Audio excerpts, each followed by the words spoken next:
History and System of Psychology. Lesson number 25, Historico-Evolutionary Psychology. सबसे पहले हम इस बारे में बात करेंगे Historico-Evolutionary Psychology क्या है. There were two current philosophies and practices of psychology during the early until the middle of 20th century, behaviorism and functionalism.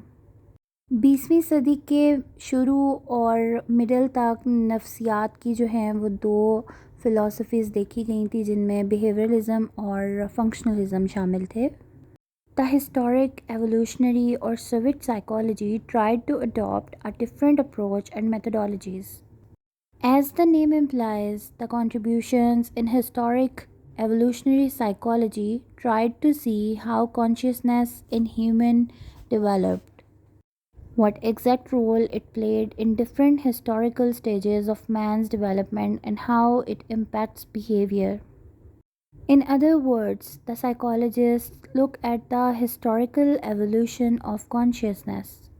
Historic evolutionary और सोवियत साइकोलॉजी एक ऐसी अप्रोच थी जिसके अंदर डिफरेंट तरह के तरीक़ाकार को और डिफरेंट मेथडोलॉजीज़ को इस्तेमाल किया गया. इसके अंदर देखा गया था कि किस तरह से इंसान के अंदर वक्त के साथ साथ कॉन्शियसनेस यानी शऊर जो है वो डेवलप हुआ, और साथ में कॉन्शियसनेस के बारे में देखा गया कि ये हिस्टोरिकल स्टेजेस के दरमियान क्या अहम किरदार अदा करता है और इंसान की जो डेवलपमेंट है उसके ऊपर क्या असर करता है और किस तरह से इंसान बिहेव करता है उसके ऊपर कॉन्शियसनेस कैसे इफ़ेक्ट करता है. हम दूसरे अल्फाज में ये कह सकते हैं कि हिस्टोरिकल एवोल्यूशन के दौर में साइकोलॉजिस्ट ने जो है वो हिस्टोरिकल एवोल्यूशन ऑफ कॉन्शियसनेस को देखा था. They focused on how in the past man has been able to develop his power to think, understand, and what role has his consciousness played in this regard. For further explanation, because this group looked at historical evolution of man's mental functions and its relationship with behavior, that is why this point of view is called historical evolutionary psychology. जो psychologist थे इस दौर में इस चीज़ के ऊपर उन्होंने focus किया कि किस तरह माजी के अंदर इंसान जो है उसके अंदर सोचने की पावर, उसके अंदर सोचने की एबिलिटी पैदा हुई, किस तरह से उसने चीज़ों को अंडरस्टैंड करना शुरू किया और इस चीज़ के अंदर कॉन्शियसनेस का क्या किरदार था. बेसिकली इस अप्रोच का नाम हिस्टोरिकल एवोल्यूशनरी साइकोलॉजी इसलिए रखा गया क्योंकि इसमें जो साइकोलॉजिस्ट थे उन्होंने ये देखा था कि इंसान के मेंटल फंक्शंस किस तरह से हिस्टोरिकली बदले, तब्दील हुए, उनके अंदर कैसे तब्दीलियाँ आईं और इसके साथ साथ उसका रिलेशनशिप देखा बिहेवियर के साथ, यानी इंसान के जो मेंटल फंक्शंस हैं उनका क्या असर होता है इंसान के बिहेवियर पे, इस चीज़ को स्टडी किया. इस वजह से इस अप्रोच को हिस्टोरिकल एवोल्यूशनरी साइकोलॉजी कहा जाता है. The first amongst the historico-evolutionary psychologists was Leon Vygotsky, who was born in 1896 and died in 1934. The Soviet Revolution had taken place in 1917 and therefore Vygotsky was the first truly Soviet psychologist. Vygotsky was impressed by Sechenov and Pavlov and believed that man consciousness came into being as a result of his development or evolution, and a man's higher mental functions, for example consciousness, developed as a result of collective labor. So man become different from animal in some fundamental and basic ways. Leon Vygotsky 1896 में पैदा हुए और 1934 में आपकी वफ़ात हुई. आप पहले Swiss psychologist थे. विगोत्स्काय सेचनोव और पावलोव से बहुत ज़्यादा मुतासिर था. उसका मानना ये था कि इंसान का जो शऊर है, उसकी कॉन्शियसनेस है, वो उसकी डेवलपमेंट और एवोल्यूशन यानी इर्तिका के नतीजे में है, और इंसान के हायर मेंटल फंक्शनिंग उसके शऊर की इज्तमाई मेहनत के नतीजे में तैयार होता है. चुनांचे ये इंसान का शऊर ही है जो उसको जानवरों से मुख्तलिफ करता है. मैं यहाँ पे थोड़ा सा विगोत्स्काय की थेरी के बारे में बता दूँ. विगोत्स्काय ने जो है दो तरह की चीज़ें बताई थी अपनी थेरी में. एक इंसान की वो एबिलिटी होती है जो उसके अंदर कुदरती तौर पर स्किल्स वगैरह पाए जाते हैं, और दूसरी वो चीज़ें होती हैं जो इंसान दूसरों की मदद से, उनकी सपोर्ट से, जो दूसरे उसको गाइड करते हैं टास्क परफॉर्म करने में, वहाँ से सीखता है। सो विगोत्स्काय की थ्योरी को थ्योरी ऑफ सोशियो कल्चर भी कहते हैं। और यहाँ पे जैसे उन्होंने ज़िक्र किया है कि इंसान की कलेक्टिव लेबर की मदद से इंसान की कॉन्शियसनेस जो है वो डेवलप होती है। उससे मुराद यही है कि जब इंसान दूसरों से, अपने माहौल से इंटरेक्ट करता है, वहाँ से चीज़ें सीखता है, तो साथ साथ इंसान की जो मेंटल फंक्शनिंग है वो इम्प्रूव होती हैं और उसकी कॉन्शियसनेस वक्त के साथ साथ डेवलप होती है।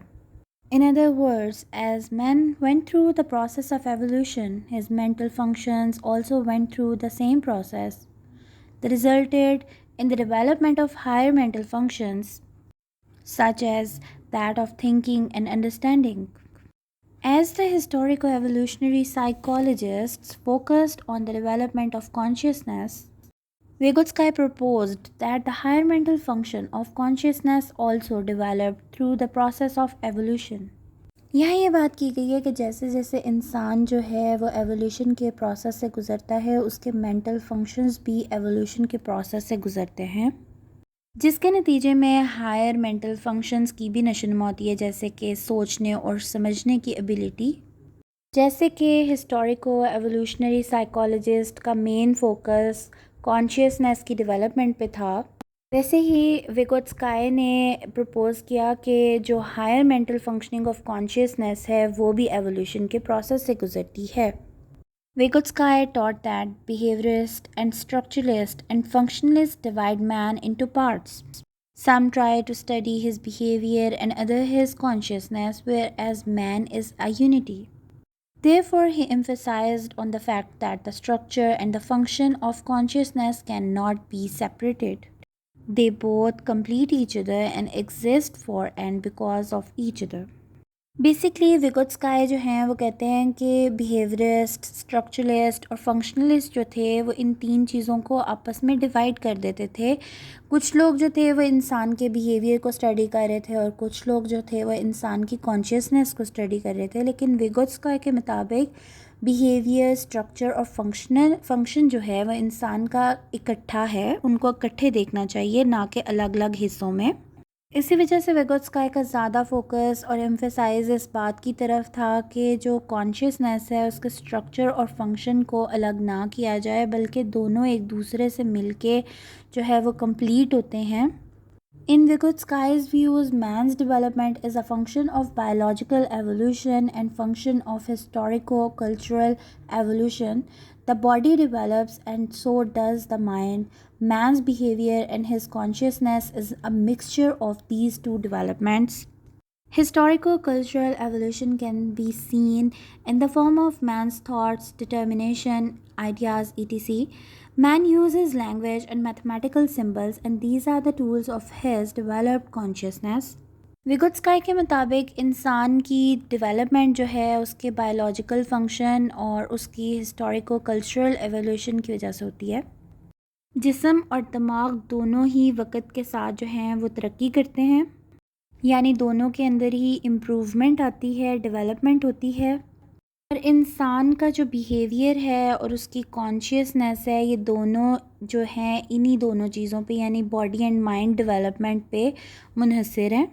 हिस्टोरिको कल्चरल एवोल्यूशन जो है वो इंसान की ख़यालात में, उसके अज़म में, उसके नज़रियात वग़ैरह की शक्ल में हमें देखने में नज़र आती है। इंसान जो है वो ज़बान का इस्तेमाल करता है, मैथमेटिकल सिंबल्स का इस्तेमाल करता है, और ये चीज़ इंसान के जो डेवलप्ड कॉन्शियसनेस है इसको जो है ज़ाहिर करती है। जबकि दूसरी तरफ देखा जाए तो जो जानवर हैं वो कोई ज़ुबान इस्तेमाल नहीं कर सकते, कोई सिंबल्स यूज़ नहीं कर सकते, अपनी थॉट्स को, अपनी फीलिंग्स को एक्सप्रेस नहीं कर सकते।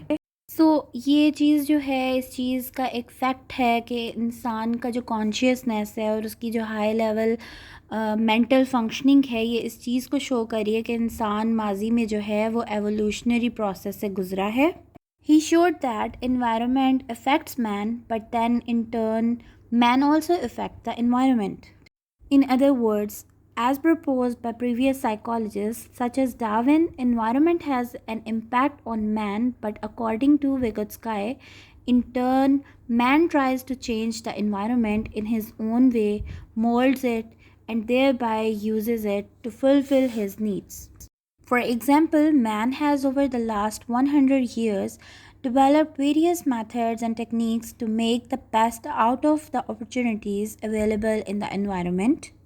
In other words, it is not just the environment that affect man, but man in turn also influence the environment. This is how consciousness functions and separates man from animals. So Vygotsky said that behavior and consciousness cannot be studied separately since consciousness is impacted by the environment and behavior is detected by consciousness. तो यहाँ पे ये बात की गई है कि जैसे डार्विन ने कहा था कि इंसान का इन्वायरमेंट जो है वो इंसान के ऊपर इम्पैक्ट करता है, ऐसे ही वेगोत्स्काय ने कहा है कि इंसान का इन्वायरमेंट जो है वो उसके ऊपर इफ़ेक्ट करता है, लेकिन इसके साथ साथ इसके बदले में इंसान भी इन्वायरमेंट के ऊपर इम्पैक्ट करता है। और जो इंसान है वो अपने इन्वायरमेंट को चेंज करने की कोशिश करता है, इसको अपने लिहाज से मोल्ड करने की कोशिश करता है ताकि उससे फ़ायदा उठा सके और अपनी ज़रूरियात को जो है वो पूरा कर सके। दूसरे अल्फाज में हम लोग ये कह सकते हैं कि सिर्फ़ और सिर्फ जो इन्वायरमेंट है वही इंसान के ऊपर इन्फ्लुएंस नहीं करता, बल्कि इंसान भी जो है वो इन्वायरमेंट पे इन्फ्लुएंस करता है। और यही वजह है जो इंसान के जो कॉन्शियसनेस है वो उसको जानवरों से मुनफरिद बनाता है। विगोत्स्की के मुताबिक इंसान की बिहेवियर को और उसके कॉन्शियसनेस को अलग अलग नहीं पढ़ा जा सकता, क्योंकि जो इंसान का कॉन्शियसनेस है वो इंसान के इन्वायरमेंट पे इम्पैक्ट करता है और जो इंसान का बिहेवियर है उसको कॉन्शियसनेस जो है वो डिक्टेट करता है, उसको बताता है कि कैसे जो है वो बिहेव करना है। Further that the human mental functions are radically different from functions of lower animals, and this difference is due to man's development of consciousness, which is the result of historical evolution of man. There was some of the contribution of Leon Vygotsky, because of which he is known as historico-evolutionary psychologist. यहाँ ये बात की गई है कि जो इंसान के mental functions हैं वो उसको lower animals से differentiate करते हैं, और ये डिफरेंस इंसान का जो है हिस्टोरिकल एवोल्यूशन ऑफ कॉन्शियसनेस की वजह से आया था, यानी वक्त के साथ साथ जो इंसान की कॉन्शियसनेस जो है वो इम्प्रूव हुई उसके साथ आया था। और यही विगोत्स्की की कॉन्ट्रीब्यूशंस थी जिनकी बिना पे उनको हिस्टोरिको एवोल्यूशनरी साइकोलॉजिस्ट कहा जाता है। ट्विटेरा के अंदर हम लोग दूसरे जिन साइकोलॉजिस्ट के बारे में बात करेंगे वो सर्जेई रूबिनस्टाइन हैं। आप 1889 में पैदा हुए और 1960 में जो है आपकी वफ़ात हुई थी। आपने जो है साइंस ऑफ साइकोलॉजी में बहुत अहम किरदार अदा किया था और आपने जो है स्टिमुलस रिस्पॉन्स को जो है क्रिटिसाइज़ किया था। आपका ये मानना था जो लोग स्टिमुलस रिस्पॉन्स को जो है मानते हैं वो इंटरनल कंडीशन के जो बहुत अहम किरदार है उसको इग्नोर कर रहे हैं, यानी इंसान की अंदरूनी कैफियत बहुत ज़्यादा इम्पॉर्टेंट हैं जो उसके बिहेवियर के ऊपर इम्पैक्ट करती हैं। और यहाँ भी ये कहा था उन्होंने कि जो स्टिमुलस है या बाहर से आने वाली चीज़ है वो डिफरेंट तरह के रिएक्शंस हमें उसके देखने में मिलते हैं मुख्तलिफ़ लोगों में और मुख्तलिफ़ वक्तों में। इसकी मिसाल उन्होंने ऐसे दी थी कि अगर एक पर्सन गुस्से में है और एक पर्सन जो है वो गुस्से में नहीं है, तो वो किसी भी स्टिमुलस को या किसी भी दूसरे पर्सन के एक्सप्रेशन को मुख्तलिफ़ तरह से देखेगा। सो बेसिकली उनका कॉन्सेप्ट ये था कि इंसान अंदर से कैसा महसूस कर रहा है वो उसके बिहेवियर के ऊपर इम्पैक्ट करता है। और जैसे पावलोव की बात थी, वो कहते थे कि जब कोई इंसान को स्टिमुलस मिलता है तो उसका एक स्पेसिफिक रिस्पॉन्स देखने में आता है, वो आहिस्ता आहिस्ता चीज़ों को लर्न कर लेता है। तो उन्होंने इस चीज़ को क्रिटिसाइज़ किया था basically. Therefore, Rubinstein rightly pointed out the importance of internal condition apart from the external stimulus and response relationship. Such an approach was established by behaviorist psychologists and considered behavior as a result of stimulus and response process. So यहाँ भी यही बात की गई है कि जो रूबिनस्टाइन थे उन्होंने इंटरनल कंडीशंस को जो है वो ज़्यादा इंपॉर्टेंस दी थी बनिस्बत एक्सटर्नल स्टिमुलस और उसके रिस्पांस के रिलेशनशिप को, जो कि बिहेवियरिस्ट जो साइकोलॉजिस्ट थे उन्होंने बहुत ज़्यादा अहमियत दी थी जिस कॉन्सेप्ट को। Rubinstein went on to say that such psychologists ignore the importance of man's development and assume human be like machines. These machines, once present with the stimuli, would always respond in predetermined manner. The sole purpose of the behaviorist was to determine methods to control and predict human behavior. Since this school emerged at the advent of industrial revolution, therefore the approach of the behaviorists to consider only external factors in determining human behavior was criticized by Rubinstein. रूबिनस्टाइन का कहना ये था कि जो बिहेवियरिस्ट्स हैं उन्होंने importance of man development को ignore कर दिया है और इंसान को मशीन समझ लिया है कि जैसे ही मशीन को कोई स्टिमुलस देंगे तो सेम एक जैसा रिस्पॉन्स जो है वो आपको देखने में नज़र आएगा। उनका कहना ये था कि जो बिहेवियरिस्ट हैं वो ऐसे मेथड्स बता रहे हैं जिससे कंट्रोल किया जा सकता है और प्रेडिक्ट किया जा सकता है ह्यूमन बिहेवियर्स को। विगोत्स्काई का मानना ये था कि जो एक्सटर्नल फैक्टर्स होते हैं, जो बैरूनी फैक्टर्स होते हैं, वो इंसान की जो साइकी है उसके ऊपर इफ़ेक्ट करते हैं, लेकिन इसकी वजह से जो इंसान है उसकी साइकी है वो भी एक्सटर्नल फैक्टर्स के ऊपर इम्पैक्ट करती है। और ये आइडिया जो था सेम विगोत्स्काई के आइडिया जैसा था, क्योंकि विगोत्स्काई ने ये कहा था कि इन्वायरमेंट जो है वो इंसान के ऊपर इम्पैक्ट करता है, जिसके बदले में इंसान इन्वायरमेंट के ऊपर इम्पैक्ट करता है। Therefore, according to Rubinstein's man's psychology can understood as a dialectical process, it affects and get affected. He argued that consciousness originates as a result of sensitivity to certain stimuli. As can be seen, Rubinstein tried to discover how and why consciousness came into being and rejected purely behaviorist viewpoint. रूबिनस्टाइन कहते हैं कि अगर man की psychology को समझना है तो ये एक डायलेक्चुअल प्रोसेस है, यानी कि अगर इसके ऊपर बैरूनी फैक्टर्स इफ़ेक्ट करेंगे तो ये भी बैरूनी फैक्टर्स को इफ़ेक्ट करेगी। इसके अलावा उन्होंने इस बारे में बात की कि इंसान का जो शऊर है, उसकी कॉन्शियसनेस है, वो उसके स्टिमुलस के रिज़ल्ट में हमें देखने में नज़र आता है।